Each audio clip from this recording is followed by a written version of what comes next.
channel. I'm back with another tutorial, and it's simple as you can see, but very gorgeous, very beautiful. It's a tutorial, it's a hairstyle, and it's very gorgeous. So if you're interested in finding out how I created this beautiful gorgeous hairstyle, so please continue watching. Subscribe.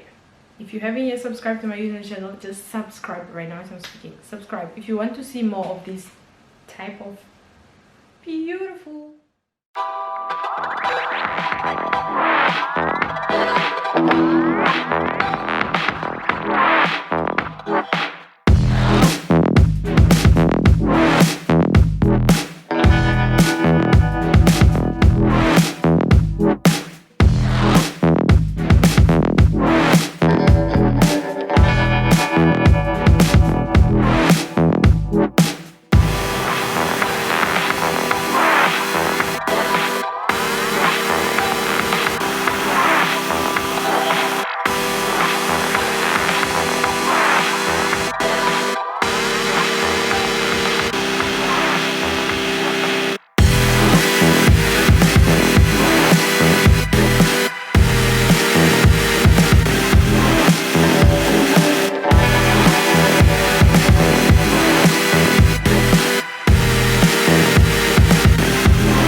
Thank you very much for watching. So that's the final look. That's how it looked like. I hope you guys have learned something from these, and I hope you guys like this video. So please, if you like it, give it a thumbs up, and don't forget to subscribe to my YouTube channel. Press the notification bell so that you'll always be notified when I post a new video. And thank you very much for watching. Stay safe, wear your mask.